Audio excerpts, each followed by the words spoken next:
Assalamualaikum warahmatullahi wabarakatuh.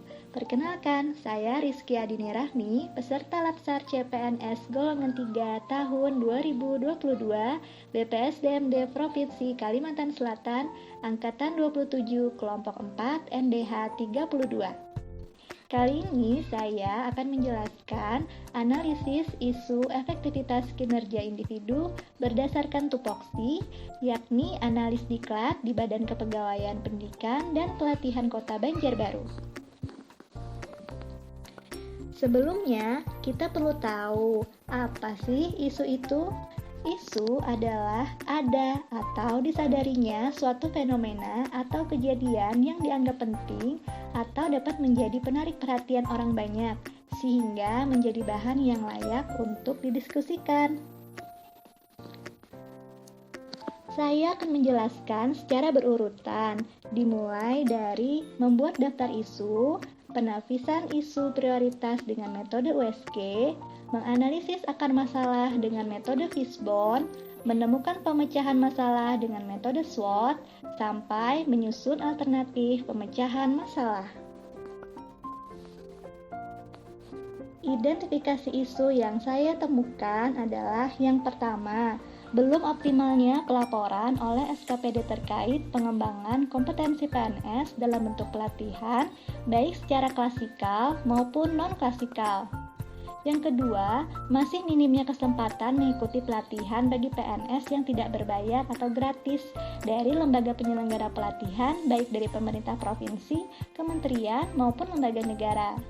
Dan yang ketiga, belum optimalnya pelaksanaan monitoring dan evaluasi terhadap pengembangan kompetensi PNS dalam bentuk pelatihan baik secara klasikal maupun non-klasikal yang telah dilaksanakan oleh SKPD. Berdasarkan daftar isu sebelumnya, maka kita perlu mengurutkan prioritas masalah, dan kali ini saya menggunakan penapisan isu dengan metode USG, yang merupakan salah satu cara menetapkan urutan prioritas masalah dengan metode teknik scoring berskala 1-5, yaitu 1 sangat kurang, 2 kurang, 3 sedang, 4 besar, dan 5 sangat besar. Untuk kriteria USG bisa kita lihat berdasarkan hurufnya. U atau urgensi, yakni melihat dari ketersediaan waktu, apakah masalah itu mendesak atau tidak untuk diselesaikan. S atau tingkat keseriusan, kita melihat dampak masalah tersebut terhadap produktivitas kerja, atau keberhasilan, atau terhadap sistem, apakah membahayakan atau tidak. Dan G atau growth, tingkat perkembangan masalah, apakah masalah itu berkembang sedemikian rupa sehingga sulit untuk dicegah.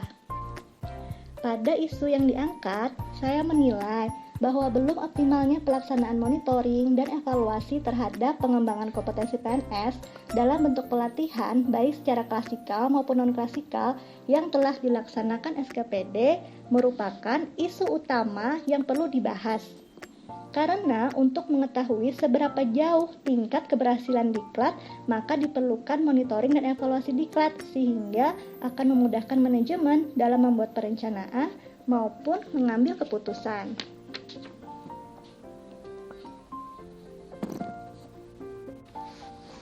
Dari situ, saya akan menemukan akar masalahnya melalui metode Fishbone, di mana dari faktor manusia ditemukan bahwasanya ternyata PNS tidak mengetahui format laporan hasil diklat yang baik dan benar. Kemudian PNS juga ada yang enggan membuat laporan hasil diklat secara rinci maupun sistematik. Dari faktor metode, ternyata membuat laporan hasil diklat dirasa tidak penting atau memberatkan, dan juga belum tersedianya format laporan yang baku.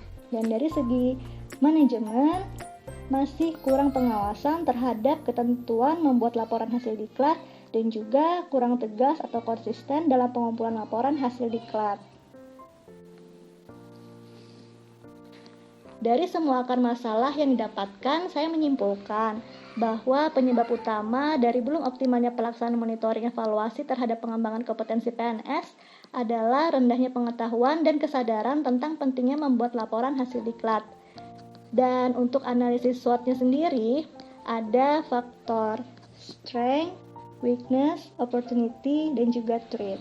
Untuk strength atau kekuatan, petugas yang kompeten untuk menjelaskan kembali tentang pentingnya membuat laporan hasil diklat yang baik dan benar. Kemudian, weakness atau kelemahan, PNS yang kurang memprioritaskan laporan hasil diklat dan tidak ada sanksi yang tegas terhadap kelalaian membuat laporan hasil diklat. Kemudian, opportunity atau peluangnya adalah meningkatnya permintaan penyertaan diklat PNS dan sarana prasarana kantor yang mendukung. Dan yang terakhir untuk threat atau ancaman, laporan hasil diklat dianggap sesuatu yang memberatkan, bahkan data atau dokumen yang diperlukan hilang. Untuk alternatif pemecahan masalah, ada 3 hal yang dapat dilakukan. Yang pertama, alternatif penyelesaiannya adalah membuat format laporan hasil diklat dengan tahapan. Yang pertama, mengumpulkan data dan menyusun draft format laporan hasil diklat, kemudian melakukan konsultasi dan permohonan persetujuan kepada subkor diklat dan PKA, dan yang terakhir mencetak format yang telah disetujui. Output yang diharapkan tentunya dokumen format laporan hasil diklat dengan para pihaknya merupakan analis diklat dan juga subkor diklat dan PKA. Yang kedua, alternatif penyelesaiannya adalah memonitor pengumpulan data dengan tahapan secara rutin melakukan update data pengumpulan dan menginformasikan perkembangannya kepada atasan. Dengan output yang diharapkan adalah informasi daftar PNS yang telah mengumpulkan laporan hasil diklat dengan pihak analis diklat dan juga subkor diklat dan PKA. Dan yang terakhir adalah melakukan rekapitulasi dan evaluasi secara keseluruhan dengan tahap memeriksa data menjadi lengkap satu kesatuan dalam bahan rekapitulasi dan juga menyampaikan hasil analisis kesimpulan dari data rekapitulasi dan juga evaluasi kepada atasan. Hasilnya adalah dokumen rekapitulasi laporan hasil diklat PNS.